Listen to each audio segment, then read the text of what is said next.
За сайн бацгаана. Та бүхэнд энэ өдрийн мэндийг хүргэе. Өөрийгөө хөгжүүл физикийн тест номны 1.15 соронзон орон бүлэг сэдвийн 42-оос 51-р даалгаврын тайлбар бодолт хичээл маань эхэлж байна. За 42 дахь даалгавар. Оромын хөндлөн огтлоор нэвтрэх соронзон урсгал хугацааны хамаарлал өгөгдөв. Уг хамаарлалт тохирох цахилгаан хөлөж хүчний хугацааны хамаарлал аль нь вэ гэж. За тэгэхээр энэ оромоор нэвтрэх соронзон урсгал ба хугацааны хамаарлал өгөгдсөн. За тэгээд энд үүсэх цахилгаан хөлөж хүч ба хугацааны хамаарлалыг олгосон даалгавар байна. За оромт үүсэж байгаа цахилгаан хөлөж хүч нь соронзон урсгалын өөрчлөлтийн хурцтай тэмцүү байдаг. За тэгэхээр энэ голын хэсэгт соронзон урсгал өөрчлөгдөхгүй байгаа. Голын хэсэг соронзон урсгал өөрчлөлтгүй байна гэж нь цахилгаан үүсэж байгаа цахилгаан хөлөж хүч тэг байна гэсэн үг. Тэгэхээр B, C, D, E гэсэн энэ дөрвөн хариу энэ нөхцөлөд таарж байна. Тэгэхээр А хариуг бид нэр дугуйж болохгүй гэсэн үг. За мөн энэ соронзон урсгал өөрчлөх хурдамжийг энэ мөн адил соронзон урсгал өөрчлөх хурдамжийг тэгэхээр энэ хоёр хэсэгт үүсэж байгаа цахилгаан хөлөж хүч нь тогтмол ах хэвээр. Тэгэхээр B хариу биш. B биш.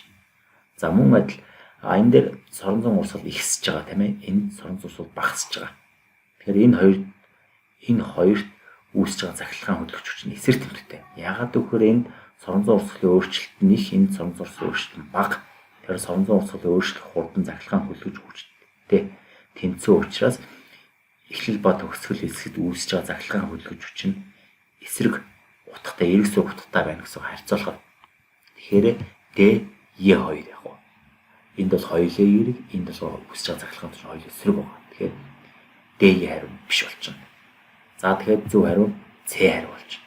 Энэ цахилгаан соронзон урсгалын өөрчлөлт эерэг тийм ээ. Соронзон урсгалын өөрчлөлт хурд нь эерэг. Тэгээ үүсэж байгаа цахилгаан хөлөж хүч нь эерэг. Энэ соронзон урсгалын багасж байгаа учраас соронзон урсгалын өөрчлөлт хурд нь сөрөг учраас үүсэж байгаа цахилгаан хүч нь сөрөг байна гэсэн үг. За 43. Зургт үзүүлсэн гүйдэлтэй шулуун дамжуулагчийн үүсэх соронзон оронд битүү жазыг зургт дүрсэлсэн чиглэлд хөдлөхөд индукцийн гүйдлийн чиглэл болон жазар нэвтрэх соронзон урсгалын өөрчлөлтийг тодорхойлно гинэ. За тэгэхээр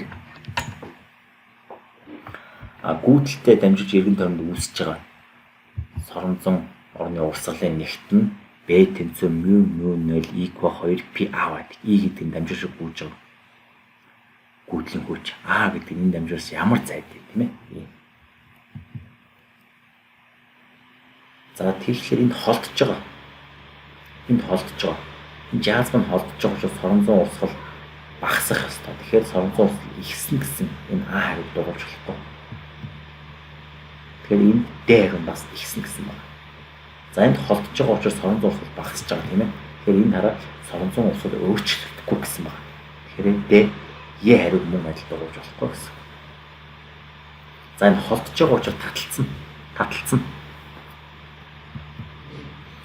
За гүйдэлтэй дамжуулж үүсэж байгаа соронзон урсгалын нэгтэн жаз дотор болохоор баруун гарын дүрм болмол цааш. Индукц үзэгдлээс үүссэн гүйдлийн үүсэж байгаа соронзон орно. Энэ өөрөөр нь үүсэх шалтгаан буюу энэ гүйдлийн үүсэж байгаа соронзон хоёр таталцах ёстой. Гэхдээ ийм учраас C хариу.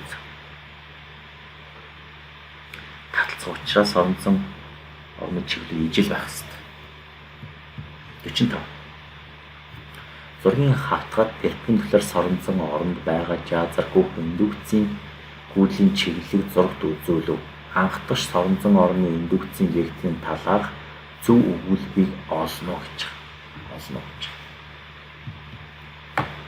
За жазар гүйж байгаа гүйдлийн чиглэл цагийн зүйн дагуу байгаа тийм ээ. Цагийн зүйн дагуу.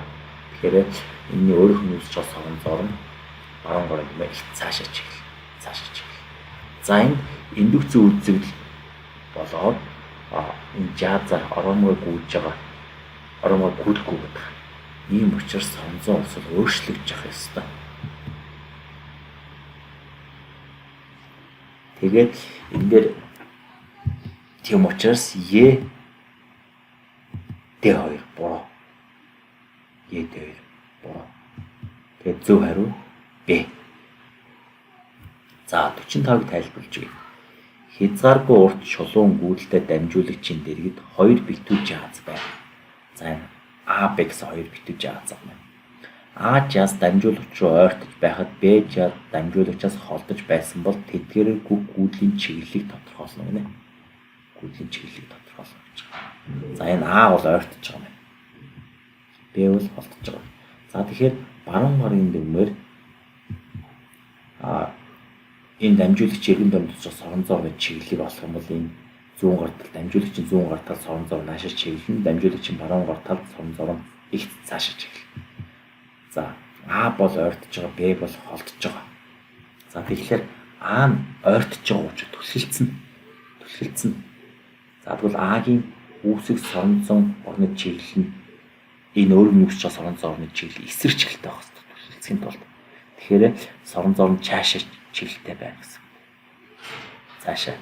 Тэгэхээр баруун гарын дүрмээр гүйдлийн чиглэлийг олох юм бол гүйдлийн чиглэл нэгийг зааж. Соронзоор нь жаазар гүйж байгаа соронзоор нь жаазны гол хэсэг цаашаа чиглэх ёстой тийм ээ түлхэлцхийн тулд эсрэг чиглэлтэй байх ёстой ш. Тэгээд баруун гарын дүрмээр соронзоор цаашаа байхаар гүйдлийн чиглэлийг олох юм бол цагийн зүйн дагуулыг нэгийг зааж. 1. За Б нь бол холдож байгаа. Тэгэхээр соронзон Б-ийн Б дээр үүсэж байгаа соронзоор нь өөрөөр нь үүсэж байгаа шалтгаан буюу И гүйдлийн үүсэх соронзоорнтой ижил чиглэлтэй байх хэрэгтэй. Таталцгаан тул. Тэгэхээр соронзоор нь их цаашаа байна. Б-гээр гүйж байгаа гүйдлийн үүсэх соронзоор их цаашаа. Тэгэхэд бол баруун гарын дүрмээс соронзоор нь их цаашаа явахын тулд гүйдэл нь 4 буюу цагийн зүйн дагуу байх хэрэгтэй. Ингээд зөв хариу нь А 1 ба 4 гараад ирж байгаа. 46. Дараах хэмжтгүүнүүд тохирох нэгжийг зөв харгалзуулна гэнэ. За бид нар хамгийн сайн мэддэг нэгж бол урт. Нэгийн С. За нэгийн С гэсэн эдээр 2 хариу байна. Тэгэхээр А, Б, Е гэсэн энэ гураар хэзээс туулж байна. Тэгэхээр бид нар бүх хэмжтгүүнийг нэгжтэй мэдгүй ч гэсэн мэддэг юм тохируулах хэрэгтэй. Өөрөөр хэлбэл иймэрхүү тохируулалт даалгавар ихлээр ганц хоёр энгийн өөрийнхөө мэддэг анализ хийх юм бол ерөөсөө таалах нь тийм ээ 2-оос 3 хөлбөр хариунууд нь буруу болоод тэрийг дугуулж болох үед ингээд тодорхой болчихдог. За дараа нь биелэг өнцөг гэдэг өнцгийн нэгж аргатай тийм ээ биелэг өнцгөр өстэй аргатай болчих. Бусд нь болохоор Вебер, Вольт, Парад гэдэг. Тэр нэг өнцгийн нэгжтэй таарахгүй. За хүчтэл 3D Вольт хүчтэй бол бүгд мэднэ. За тэгэхээр 3D гэсэн хариулахад С хариу таарч байгаа. Тэгэхээр зөв хариу С. За соронзон урсгалын нэгж нь 2-ын А таарч байна тийм ээ. Тэгэхээр С хариу зөв. 47 бол зөв харгалзуулна гинэ. За тэгэхээр үзэгдэл. За норх гэдэг чинь өөр үзэгдэл тийм ээ. Нэгийн Д гэсэн 3 хариу. Тэгэхээр Б 2-ыг дугуулж болох. За бид нар өөр мэддэг хэмжих баг чинь А баг. 5-ын Б. 5-ын Б гэсэн 2 хариу. Тэгэхээр 5-ын А-г С хариу болж. За өөр загвар идеалхи болгон бодит хийх загвар гэсэн загвар 2-ын С. 2-ын С гэсэн Е хариу таарч. Тэгэхээр зөв хариу байна. Е. За тэгээд бидний хэмжигдэхүүн юу болох нь соронзон урсгал 3-ын Е зөв байна. Нэгж нь юу болох нь кандел гэрлэх хүчний нэгж кандел 4-ийн А. 48. Трансформаторын 1-р оромог 80 ороодтой 1-р оромогт 120 вольтын хувьсах хүчтэл өгөхөд 2-р оромгийн хүчтэл 360 вольт байв. 2-р оромгийн ороодсын тоо хэдвэ гэж байна. За тэгэхээр трансформатор зураг нь одоо энд өгөгдсөн байна тийм ээ. 2-р оромгийн хүчтэл ε2 нь 2-р оромгийн тоо n2-ыг тийм ээ 1-р оромтой n1-т харьцуулаад 1-р оромгийн хүчтэл явснаар өгчсөн тэнцүү байдаг. За тэгэхээр 1-р оромгийн хүчтэл нь 120 вольт, 2-р оромгийн хүчтэл нь 360 байгаа. Өөрөөр 3 дахин ихссэн гэсэн. Тэгэхээр 2-р оромгийн тоо 1-р оромгийн тоноос 3 дахин их гэсэн үг. За тэгэхээр 1-р оромгийн тоо 80 байгаа. 80. Тэгэхээр бид нар хизээч 80-аас бага 60 гэсэн хариу дугуйж болохгүй. Тэгэхээр 80-аас 3 дахин их байхын тулд оромгийн тоо 2 дугаар оромгийн тоо 240 буюу D хариу үнцэг. За 49. Трансформаторын анхдагч N1 оролцтой оромгоор E1 гүйдэл гүйж V1 хүчил унах ба хоёр дахь N2 оролцтой оромгоор E2 гүйдэл гүйж L эсэргүүцэлээр V2 хүчил унжээ. Үүнд E1, V1, E2, V2 нь гүйдэл хүчлийн үүслэгч утгууд юм а. Хэрвээ диаграмын хэвтэй тэнхлэгт N2-ыг бах N1 харьцааг босоод тэнхлэгт V2-ыг бах V1 харьцааг авбал тэдгээрийн хамаарлыг харуулсан графикийн дугаар ба диаграмыг тайлбарлах үндслийг олж зөв хос хариуг олно гэж байна. За тэгэхээр энэ томьёос хараа. За энэ хүчлэлээ урш нь оруулчих. Тэгэхээр оромгийн тоо ихсээд байхад хүчлэл ихсэх ёстой. Жижиг ихсэх ёстой тийм ээ. Тэгэхээр B хариу. B. За тэгээд дараачийн 3 хариунаас нэг зөв. Трансформаторын хоёр дахь оромгийн оролцсон олон бол хүчлэлийг үүсгэнэ. Нөгөө нь буруу болчих. За 50. Трансформаторын 1-р оромог 100, 2-р оромог 200 оролцтой. 1-р оромог 120 вольтын хувьсах хүчлэл өгөхөд 2-р оромгийн хүчлэл хэд болох вэ? За энд 2-р оромгийн тоо 2 дахин байгаа. Тэгэхээр 2-р оромгийн хүчлэл 2 дахин ихсэн. Тэгээ 1-р оромгийн хүчлэл нь 120 юм чинь 120 тийм ээ. Тэгэхээр хүчлэл нь 220 болох ёстой. Тэгэхээр А, Б хоёрын нэг нь зөвөө гэсэн үг. За энэ дээр бас мөн 2 дугаар оромоор гүх гүйдлийн хүчний хэмжээг 1 дугаар оромоор гүх гүйдлийн хүчний хэмжээнд харьцаг болгодог. За 1 дугаар 2 дугаар оромгийн хүчлэл 2 дахин ихсэн тодорхой. За энэ трансформатор маань өөрөө хүчлийг ихсэж багасгадаг төхөөрөмж болохоос цахилгаан энерги ихсэж багасгадаг. Тэгэхээр 1 дугаар оромог дээр нэг ч хугацаанд цахилгаан энергийн чадал нь болохоор 2 дугаар оромог нэг ч хугацаанд ялгаж байгаа цахилгаан энергийн чадалтай тэмцэн. За тэгэхээр хүчлэл 2 дахин ихсээр гүйдэл 2 дахин багасгах ёстой. За тэгвэл аль хариу нь?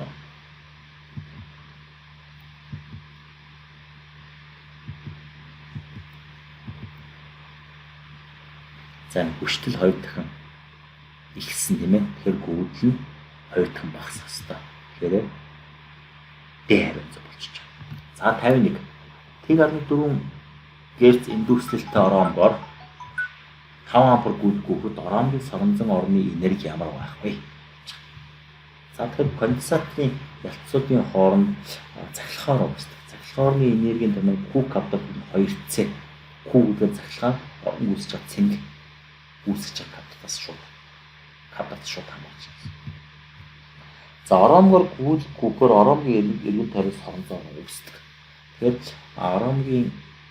оромгт үүсэж байгаа соромзон орны томьёо L, E капитал 2. L гэдэг нь оромгийн индуксэл, E гэдэг нь гүйдлийн хүч.